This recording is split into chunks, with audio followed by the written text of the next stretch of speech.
guys, how's it going? Oh, Street Fighter 2. I loved this game when I was a kid. I used to sneak away from schools to play it in the arcades, and man, me and my friends were just addicted to this game.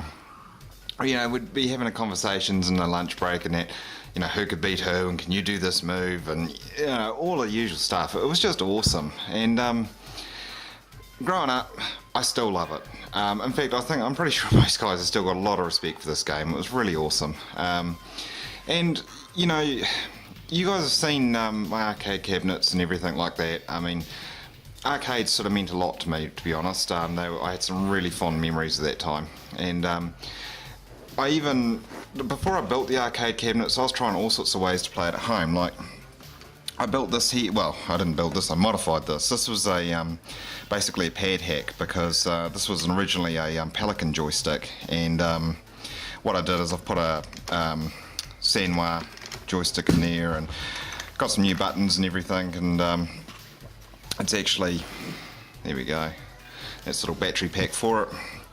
So if I wanted to turn it on, I'm just holding this button, and there we go. So this has actually got an Xbox 360 controller in it that I've hacked up, and I've got a wireless receiver for the my little main machine over there, so that I can, yeah, play it in a bit more authentic fashion. Normally I'd actually use one of these Sega Saturn USB controllers, and these are really good, but this was a bit closer. But you see, that was the thing. I really liked the arcade games, and you know, as a kid you always wanted to have an arcade machine at home, but hey, not many of us could afford it. I know I certainly couldn't, so I was always forever waiting for the home versions to come out. Now, I think when the first home version I've got of Street Fighter 2, I think was on the Commodore 64, and I don't know if you guys have seen that version or not, but it isn't quite the same. It's yeah, a little bit different, but that's kind of what I wanted to talk about today. Is like, you see, I loved Street Fighter, and when I used to go in there and play it, I know one day I went in and it wasn't there anymore. I was quite horrified. It was gone. It had been replaced, and it had been replaced with a Neo Geo machine. In fact, the specific game was this one here, which is Art of Fighting. And at first, my initial impression of Art of Fighting wasn't very good, because I was crazed of Street Fighter, and then to find that the vendor had replaced it with something different. I mean, look, it could have been any game, and I would have been mortified. But you know, I gave Art of Fighting a bit of a chance, and I ended up actually really liking it. And so that was a funny thing about the Neo Geo games, is see, I don't like the machine I used to play Street Fighter 2 on. I couldn't tell you what it looked like. I can't remember. But what I do remember was what I was playing Art of Fighting on, because it was in one of those proper MVS cabinets. It was in a big red. It was a single slotter, and that's still stuck in my mind, that bright red cabinet, and just how awesome it was. So, carrying on, growing up, I've been trying to find ways to play these arcade games at home, and not much has changed. Arcade cabinets still aren't terribly cheap, and for me, one of the biggest problems is I live in a small town now, so getting the cabinets here is quite a big deal. What I can get though is wood and paint and screws and electronics and that, so that's why I've always gone through and just built my own cabinets. But as I've said this before, you know, MAME's really good. I've got a lot of respect for it. And you know, you can build these controllers, or you could play it with the USB ones, or you could do like I did with those arcade cabinets and build full control decks and that. But I've always had that nagging feeling that, like even this, I mean, when I was a kid, I wasn't playing Art of Fighting on a 46-inch LCD. I was playing it on a Neo Geo cabinet, and it's that authenticity that I like, that knowing I'm playing the real thing. And it doesn't matter how much effort I put into my cabinets. I mean, they've come out really good, and I really like them. But I still have that little inkling in my back of my mind that it's not the real thing. So what I've been trying to think about is, you know, how can I get around it? How can I play on the real cabinet? Well guys, this is how you play the real thing. You buy one.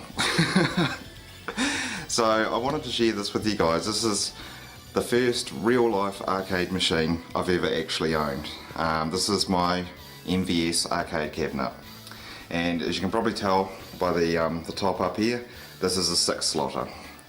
So this machine is a genuine Neo Geo. It's made by Coin Cascade in New Zealand. I'm not sure whether they're still around or not, but I managed to find this on one of the local auction sites, and it was down in the South Island and I live in the North, and the thing that's really always put me off getting a real arcade machine has always been the shipping, and this one lived in Dunedin, and it actually wasn't badly priced, and I wrote to the guy and said, oh, you know, do you have any ideas on shipping, because almost all of these machines are, say, pick up only.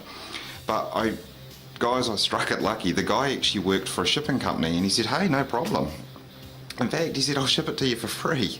So, yeah, I just jumped at it, and, well, here she is. And as you can, well, hopefully you can tell, it's actually just in really, really good condition. It's, in fact, I've been there to get off the thing. I've absolutely loved playing it.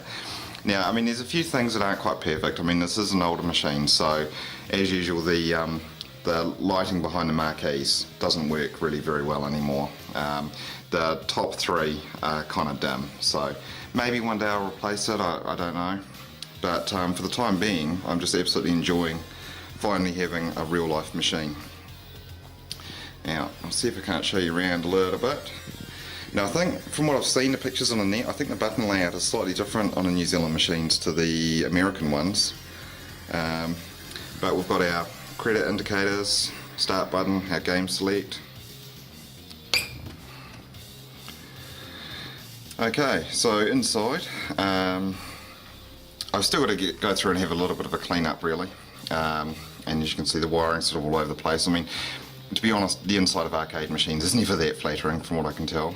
But you can see I've got the 6 slot in here, which actually works beautifully. And what I did is I also went and brought myself a little converter board, because the single slot Neo Geos actually conform to JAMMA standards, but the multi-slot ones don't. They're very, very close to JAMMA, but they're not quite the same. So I brought one of these boards here so that I could safely convert JAMMA boards, so I can actually run just about any motherboard I want in here now.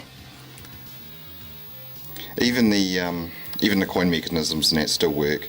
You see I've got a little bit of rust and things to clean up, but see this machine here, just on the one player side, this cabinet runs on, it's 40 cents for a game, or $1 buys you 3 games, or $2 buys you 6 games. So this machine's accepted 40 cents 23,000 times, and still works. So if I pop that in, there you go, still counts away. So I've still got to go and buy Art of Fighting 1,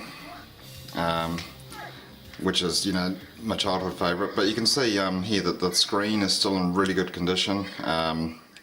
All the colours need to come through beautifully. The sound, as you can probably hear, still works great. I've got some new micro switches coming because I'm going to refresh. I've given these a bit of a clean up, and they work great. Oh, and by the way, actually, just this is I don't think you get these very commonly in the likes of the States and that. This is an MCA joystick. I think they're Australian made. Very little movement in them, and you know, really quite hard. But to be honest, you can just pull the moves out in them really nicely.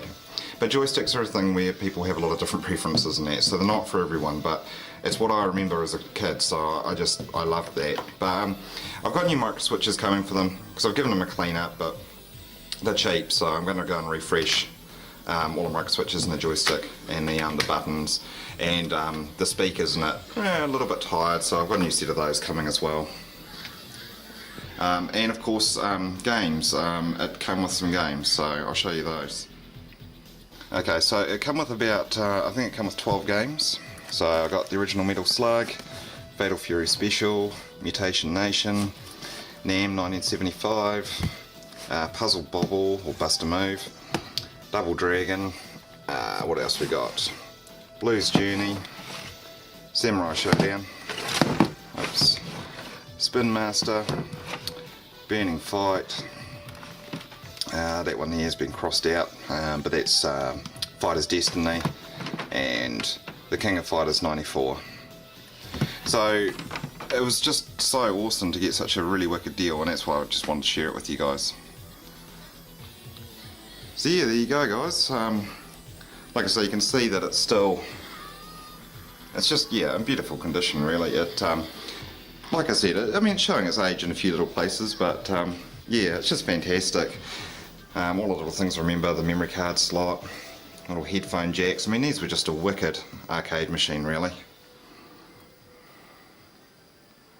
So yeah, I've still got a little bit of work to do. I'll probably make it the odd more little video on this and a few other things, but yeah guys, thanks very much for letting me share this with you, and I hope you've enjoyed, and yeah, as usual, we'll see you again soon guys.